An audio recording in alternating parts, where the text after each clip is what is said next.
Sawa, hivi ni sahihi kwa msanii kufuta picha za ex wake kwenye mitandao ya kijamii kisa tu ameoa? Yaani kama vile Kaboba alikuwa na mpenzi wake, wanapostiana kwenye mitandao. Mpenzi wake Aziza. Aziza mpenzi wake. Unapostiana na Aziza wewe, umekuja umeachana na Aziza. Hivi unajua kama Hadija anawasikia? Sawa. Kwani kuna shida? Acha. Kwani kuna shida? Hadija Mlacha si ndo mwenye chuma chake, Aziza chupia. Kaboba amie simo. Ununiwa simo. Sasa nyinyi ndio mnasema hapo, mnataja ovyo. Mnataka mpigwe na ujumbe mfupi umo kwenye simu yenu humo sasa hivi. Na muusome akiutuma. Sawa. Sasa Kaboba yeye ana mpenzi wake.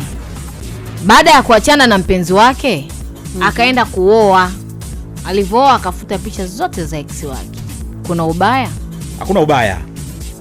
Hakuna ubaya. Hakuna ubaya, ni sawa, kwa sababu Waswahili wanasema ukitaka kumfukuza chizi mazima mfukuze na mikorokoro yake. Kuna mikorokoro nenda kuyatupa Juma dude yake. Yale makorokoro yake kama maskani yake ni hapo barazani kwako. Ukimfukuza yeye makorokoro yake bado yapo. Anarudi, anajua maskani yake ndio hiyo. Sasa ukitaka kumfukuza mazima muhamishe nayo. Na wakisema ukimtupa jongo utupe na mti wake. Jongo hata usipotupa na mti harudi. Sio jongo, mimi naomba niulize. Jongo hata usipotupa na mti harudi. Ngoja mimi niulize. Eti paka. Kwa mfano baba nyumba paka, mtweni mkulato je wapendi paka. Mweke kwenye gunia, mchukue ili asione ulikompeleka. Asione. Ni kweli anarudi. Yaani hata kama ukimfunika anarudi. Wewe paka Dar es Salaam. Paka Dar es Salaam anajua kila mtu jina lake. Anakwenda Kabawa. Anahitaji. Wewe paka anakujadilishani, anaita tu mau. Mau. Anajua kabisa mdai alikuwa anakaa Maulidi. Anajua paka unakaa unakula hivi na kuangalia unafomega, unafinyanga paka, unapeleka mboga paka anakula libilingani, unapeleka mdomoni paka anakuza nawe wewe paka umpeleke asirudi, hata umtie kwenye kiroba anarudi. Wewe unapomfukuza mwandaazimu hamisha na makorokoro yake ya bebe kabisa. Wewe huyu alikuwa una uhusiano naye, kwenye uhusiano kuna mambo mengi yamefanyika, kwenye simu, kwenye kamera, kwenye video, kwenye nini na kumbukumbu mlikuwa mmeziweka kama picha, na alikuwa tu ni mpenzi. Umeamua kuingia kwenye ndoa sasa hivi na mtu mwingine. Kuliweka jambo lako sawa, kuweka uhusiano wako mpya, pasi na shaka kuna vitu vingine unaweza utuka viepuka. Zara mfano sasa maana natoa mfano wewe hapo. Umeolewa. Nikajua mfano tuwe mimi. Mumeo ana picha za ex wake. Wewe utakubali? Yaani huyo kwa mfano mimi naona haja move on. Ndio nilipokuwa nakuja mimi hapo. Kwa mfano mimi nikwambie mfano kama kwa Jux Simona alikuwa na picha za Vanessa. Sikafuta zote, sio yeye. Ni shinikizo. Ngoja, twende taratibu. Twende taratibu. Iwe yani sio shinikizo la mke, ila mazingira uliopo sasa hivi unatakiwa kuishi kwa mazingira yaliyopo. Yani kuna uniform za watoto wa primary na kuna uniform za sekondari. Huwezi ukawa sekondari ukaendelea kuvaa uniform za primary. Sio, unanielewa? Nakuelewa. Tumeona mpaka hapo? Ndio. Ukiwa tayari umeshaoa, mathalani huyo Juma Mkambala. Juma Mkambala. Umeelewa vizuri? Alikuwa na Vanessa na wameachana na Vanessa muda mrefu, lakini picha alikuwa bado hajafuta. Kwa kipindi kile inawezekana kwenye akili yake alikuwa bado yupo Vanessa. Lakini kwa hiyo bado katika kipindi chao walikuwa na kumbukumbu mbaya, walikuwa na kumbukumbu nzuri. Lakini alivyoachana na Vanessa hapa katikati alikuwa na mdada mwingine anaitwa Karen Bujulu. Inawezekana. Umeelewa vizuri? Alikuwa bado. Na yule bado alikuwa sio mke. Alikuwa hajaona kama. Alikuwa sio mke. Unajua kuna tofauti kati ya mzigo wa bega na mzigo wa kichwa, Mzigo wa bega ukoje na yaani mzigo wa bega ukichoka, yani ukiinamisha tu bega hivi, mzigo umedondoka. Mzigo kwa hiyo alikuwa kuna mmoja alikuwa mzigo wa bega. Umeelewa vizuri? Au waliopita huko walikuwa mzigo wa bega, mzigo wa kichwa mpaka mtu akutue. Kabisa. Na ukitaka kudondosha mikono miwili. Mzigo wa kichwa. Hivi kabeba kuna wanawake kwa hapo mzigo wa bega. Sasa wanaume pia. Huyo Bujuli, sijui Bujuli alikuwa mzigo wa bega huyo. Mzigo wa bega. Inawezekana alishaanza kuwa mzigo wa kichwa. Ulikuwa hujafika. Wakati mwingine uko begani, unajaribu kuinua kupeleka kichwa, umefika sikioni tu hapa. Mieishi. Hata unarudisha begani, unadondosha bega. Na mke huwa anajulikana. Sasa hakufuta kwa sababu ya mazingira ambayo alikuwa nayo. Hatuwezi kujua mimi na wewe yaliyomo ndani au yalikuwa ndani alikuwa vipi. Waliishi vipi? Unanielewa vizuri eh? Ndio. Unajua kuna mtu mwingine anaweza akawa na uhusiano na mtu mwingine, lakini hata kabla hajaachana naye, kama atakuachana naye, kuna vitu vingi kwanza anaviangalia. Au kabla hata hujafikia hatua ya kuwa wanandoa, kuna vitu vingi anaviangalia. Hapa tupo kwenye hatua hii, kuna 1, 2, 3. Tukifika kwenye ndoa itakuwaje? Lakini tayamudu mimi. Sasa Bwana Juksi sasa hivi yuko kwenye ndoa kama ndoa. Lakini ndoa ambayo wewe tumeiona imetekelezwa katika hatua 3 tofauti bwana wewe. Kuna mila ya kidini, si tunasubiri nani ya wimbo wa taifa. Lakini zote kuthibitisha kwamba ile ndoa ni ndoa halali. Kwa hiyo vikorokoro hivi vingine vya picha vya ex nini hakuna sababu ya kuwepo navyo. Mimi naona foolish, baridi barafu. Mimi nataka kuzungumzaje? Anaweza kufuta picha, anaweza kuacha picha, lakini kumbukumbu huwa haiwezi kupotea katika yale mema waliofanyiana. Sababu mtu anaweza kufuta picha, lakini bado anaendelea kumkumbuka kwa mema ambayo kuna vitu kichwani vifutiki. Yes, na kuachana sio uadui, sio vita. Na ndio fala sio vita. Lakini huyu anakuja kuingia sasa hivi. Atavipokeaje hali ya kuona picha za ex wako? Kuna hiyo changamoto. Akaona heri ya nusu shari kuliko shari kamili. Siki akalibeba kwamba huyu alikuwa mtu wake na kuna yapo mema ambayo wamefanyiana. Kwa hiyo kuwepo kwa kumbukumbu sio tija. Lakini pia kuna kwanza hizo picha ni aina gani ya picha zilizomo? Sisi tunaelewana vizuri. Kwa sababu wote walikuwa wasanii kuna aina gani ya picha? Zaro sema sala picha nyingine picha. Wewe picha zingine kali. Picha nyingine picha. Alafu nyingine pictures. Pictures. Kuna picha alafu kuna pictures. Hiyo basi ilikuwa pictures.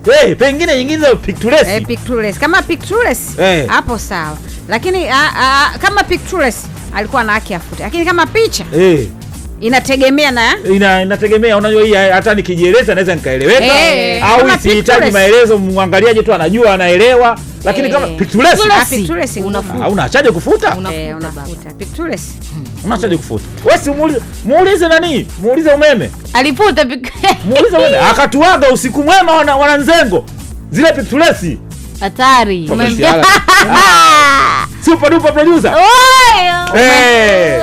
Miaka 800. Mbona una baya mkuu? Hiyo kodi mimi sijaijua. Usiku mwema. Aliwaaga. Katuaga. Fafasi ala pictures nini? Hapo salamu mwenyewe usiku mwenyewe akamaliza hiyo maalum kwa wewe unatuaga sio te ndugu zako, mbona unabagua? Alafu kwanza umenikumbusha. Siku hizi umeme ana tabia mbaya. Ana pictures na? Si bwana pictures. Amefanyaje? Umeme kuna muda ukifika ukimpigia simu saa 2. Sasa mimi before kabla umeme ukimpigia hata saa ngapi simu yapokea. Lakini siku hizi saa 2. Yuko msikitini, wewe unakosea sasa. Muda hata washatoka wote msikitini. Mimi najua saa hizi anatoka hapa kachelewa, kwa hiyo wakati mwingine na swali kwa kuchelewa. Jamani, saa 4 napiga simu, saa 5 kuna ibada ujue za nani? Hapo sawa. Kama kuna ibada sawa. Ibada ndogo ndogo anaweza kwa wakati mwingine unavuta nyiradi unatakiwa utulivu. Unatakiwa yako mkononi. Mimi ambacho najua pictures umeme hana. Na hawezi kuwa na pictures. Hana pictures. Hata moja hawezi kuwa. Kwa hiyo mimi niulize, Juksi amefuta pictures ama amefuta picha? Zote. Kulikuwa na pictures. Yule msanii hawezi kukosa pictures. Kulikuwa kuna pictures na picha. Ruki kuondoa heka na kumpa heshima, kuto kujiweka magharibi ya roho na kumpa heshima yule mwanamke yule unayetaka umuheshimishe. Hizi kwaro ndogo ndogo huna sababu ya kuendelea kuzikumbatia kabisa. Delete, futa. Ndio maana ya msemo unasema kuanza upya. Utaki kumuumiza mtu. Lakini pia inaonyesha ume move on. kabisa na kumtengenezea makando. Yani katika hali ya kawaida kuna vitu kichwani haviwezi kuondoka. Yani Kaboba na Zahara. Lakini kuna hivi vya kibinadamu vinavyotengenezeka. Kwa mfano, uwezo kama umeendelea kubaki na picha zako ukutani. Kabisa. Kuna kitu nimejifunza, lazima hiki kitu tukizungumza. Mimi nimependa sana Jux ya kufuta zile picha. Unajua, unayempenda upasi kumuumiza hata kidogo. Na ukiona ukimtengenezea jeraha la kwanza, unachokipenda utakitunza. Mbona ukimtengenezea jeraha la kwanza utamwachia kovu. Unamtengenezea jeraha la pili utamwachia kovu. Unamtengenezea jeraha la tatu utamwachia kovu. La 4 atasema hapana. Inatosha. Sasa inakati anafika anasema inatosha, wewe ndio unataka kujirudi. Shughuli hiyo. Shughuli. Kalamu imeshaliwa. Umechelewa shughulini, kalamu imeshaliwa. Kwa hiyo kimsingi kuna vitu vingine vinavyoepukika, tuviepuke. Mimi narudia tena, kichwani mwako ulionayo tunajua hayawezi kufutika. Ndio kawaida, hakuna binadamu ambaye anafuta kumbukumbu kichwani. Na ukichukulia huyo Vimani mlikaa kwa muda kama marafiki, yapo mliotendeana ambayo wewe unajua kabisa hili hata nifanyeje. Hakuna ambaye niliishi naye aliwahi kunifanyia hili. Hiyo automatically iko hivyo. Kabisa. Na Mungu anaitengeneza. Kuna vitu, kipo kitu Mariamu amekufanyia huyo tu. Kabisa. Kiwe kizuri au kibaya. Na kuna mwingine kipo ambacho atakufanyia huyo tu. Wewe mara ngapi unakaa na mashoga zako unasema bwana, mimi kweli yule nimeachana naye, lakini kwenye jambo fulani sitomsahau. Kabisa unasema. Kuna mwingine anakuambia alimsomesha pamoja na kwamba ameachana. Mwingine anasema jamani, katika maisha yangu yote jamani mimi nilikuwa maada. Jamani Kaboba. Jamani katika maisha yangu yote mimi Kaboba wachana kwetu kote, lakini nikimwambia nimekuwa makodi ananipa. Yani tujifunze. Kaboba na mapungufu yake yote. Lakini ukimwambia nimekuwa makodi Kaboba ananipa. Kaboba leo sina hela kula ananipa. Sasa shoga yangu ilikuwaje mkaachana? Wewe acha tu. Mimi nakwambia shoga yangu hata sielewi dunia tu. Alafu basi mwanaume mwenyewe aliyenidanganya yupo. Kashamwacha naye. Kwa kimsingi kuna vitu kichwani haviwezi kufutika, lakini kwenye simu futa. Na mimi nakwambiaje Kaboba na Migomba, kwenye maisha haya ya uhusiano, ukiweza kutengeneza kovu kwenye mwili wa mtu umewini, au kwenye moyo wa mwenzio, kwenye sio kovu la maana kwamba la ubaya, kovu la mema. Kovu la mema ukiweza kutengeneza umewini. Kuna interview moja niliwahi kumsikiliza Hamisa Mobeto alikuwa anaulizwa kuhusiana na akiwa anaelekea kuolewa na Azizi. Aliulizwa, miongoni mwa wanaume wote uliokutana nao na ambao sisi tuko tunawafahamu na ambao wengine hatukuwafahamu, wewe unajivunia nini kwa Azizi Ki? Alijibu jibu moja ambalo ukilidadavua unapata maana nyingi ndani yake. Akasema kwamba cha kwanza mimi wanaume wote waliopita niliona wako sawa, kwa sababu utamkuta usi ana wivu. Akimpata mwingine nao anakuwa na wivu. Akimpata mwingine anakuwa na wivu. Yaani hivyo wanakuta wote wana wivu. Afu anakuta wote kama kuna vitu wana limit, hawataki fanyike take. Anakwambia nilipompata Azizi namuona kama yuko tofauti. Utofauti wake ni nini? Akasema ametengeneza kovu katika moyo wangu, umefikia tu mpaka nikaona bora tu huyu ananifaa. Sasa nikwambie kovu la namna gani utafika huko? Kovu la namna gani? Akasema makovu ni mengi ameyatengeneza. Kwa mfano kama alivyozungumza Kaboba na wewe, inawezekana mtu upo naye kwenye uhusiano miaka 9, lakini Mwenyezi Mungu alipanga, ama binadamu tena na shari zake, mkaja mkaachana. Lakini kuachana kwenu, the way mlivyoishi, anaweza akakusaidia kwa chochote kile, kwa sababu kuachana si vita. Lakini hivi sasa watoto wa Gen Z, sisi kuachana ni vita alo. Naachana mazima. Tukiachana sisi yani ni mazima, na kufuta kichwani, nafuta chochote kilicho mbele yangu. Yani unajua hapa mimi ni kuongeze, kila mwanaume ama kila mwanamke huwa ana mtu wake wa aina fulani anamhitaji. Na ndio maana unakuta Jux,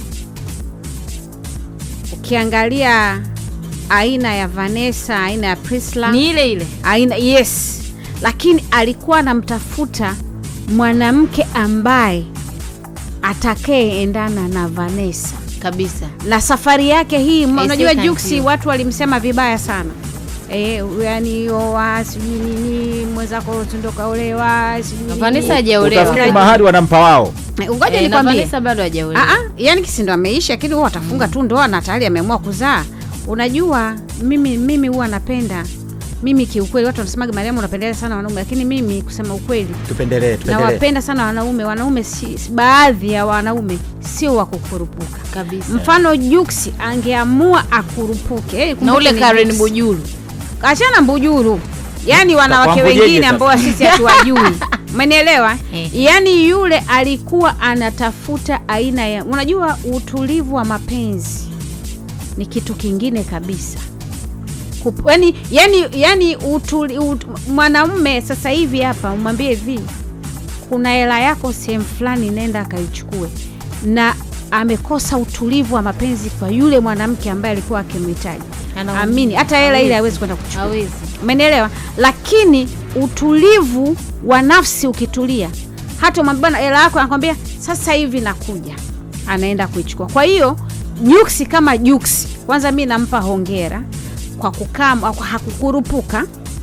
Kwanza kakaa muda mrefu, umeona, na picha za Vanessa alikuwa nazo, lakini picha walitendeana mema. Sasa huyo ndo tunahesabu kijana aliyelelewa. Umeona? Tunahesabu kijana aliyelelewa. Jux sio kwamba useme hana hela. Hela anazo. Jux sio kwamba labda alikuwa hana hiyo mikiepoko. Lakini sio kwamba wanawake, hapana, lakini au kwamba wanawake walimkosa. Alikuwa anatafuta wa kuendana na Vanessa. Sawa sawa. Na ndio maana niaminini mimi nazungumza hapa, na ndio maana Jux lile chozi alilolitoa kwenye harusi alifikiria vitu vingi sana kwa wakati mmoja, ndo akatoa lile chozi.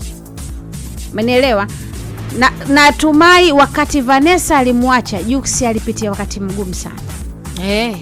Hatukujua ni mazingira gani alimwacha. Mpaka wimbo kaimba. Aliimba sikuchuki na mombea maisha mema na fuka. Alimuimbia. Mola mnyeshe njia. Umeona? Kwa hiyo sasa Jux hakutaka kufuta zile picha kwa sababu walitendeana mema. Ndio hiyo.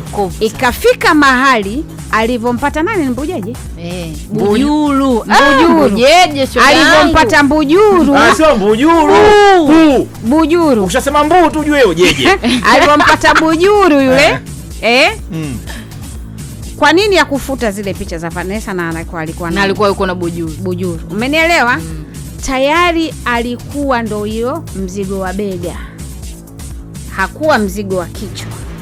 Imefika mahali akaonaka isiwe shida, ngoja ni ukaanguka. Sasa ndo amefika, amempata anerandana na Vanessa. Sawa sawa. Na ndio maana lile chozi alilolitoa lina maana. Lile chozi lina maana kubwa sana kwa Jux. Sawa, unajua kwenye maisha ya Jux na Vanessa, sasa alikuwa mara nyingi sana anamshape Jux akae sawa. Na mimi huwa naamini kwenye uhusiano mtu ambaye anayemshape mwenzake ili uhusiano uweze kwenda ni mwanamke. Ukiona mwanamke tena hakujali, yani hana muda na wewe, ujue ndo mnaendea kufa. Lakini ukiona mwanamke anakushape kwamba sijapenda hiki, mnaenda. Sasa kwenye uhusiano wao Jux alikuwa anamkosea sana Vanessa. Sana, hadi leo huwa nakumbuka, maana nilikuwa na rafiki yangu alikuwa yuko kwenye timu ya kina Vanessa. Na ndio alifanya kumuondoka bana Vanessa akaondoka. Anamkosea mno. Kila siku Vanessa anamtengeneza Jux kichwa ngumu, haelewi. Vanessa akaona kwani shida nini, akaamua kumwacha. Tena ile kumwacha. Na Vanessa sasa, na mimi nikwambie, Vanessa watu wanakupa, na kwa mimi nilimwambia binti mmoja hapo ulipoongea hapo, mimi naomba nitakuambia ule binti, mwanaume alimfuata akamwambia kwamba nataka nikuoe. Kumbe ule mwanaume ana wanawake wawili. Huyu kamwambia nataka nikuoe, na huyu kamwambia nataka nikuoe. Lakini mwanaume anajua mwenyewe na sababu zake. Kwa nini ukamwambia nataka nikuoe na ukamwambia nataka nikuoe? Huyu walitoka naye Zanzibar. Huyu aliyemoa yuko hapa. Umeona? Sasa yule binti kwa bahati unajua bwana, Mungu akitaka kukuonesha kitu anakuonesha. Faster, mapema tu. Na Mungu akikupa hakuandiki barua. Sijui ilikuwaje, yule mwanaume akaacha simu. Yaani nikaacha ile simu kaisahau pale. Yule binti si ndio kuchukua simu kuangalia, kufanya upekuzi yakinifu, akakuta mwanamke amemtumia mwanaume nguo ya harusi. Hii inafaa baby. Kumbe anaenda kuoa. Na huyu katoka Zanzibar, yani yeye katoka Zanzibar anamwambia nitakuoa. Yule binti kuona ataoa wote kwa wakati mmoja. Sasa dini kuna dini hairuhusu, kuna dini inaruhusu. Ukumbi kila kitu. Yule binti kugive up pale.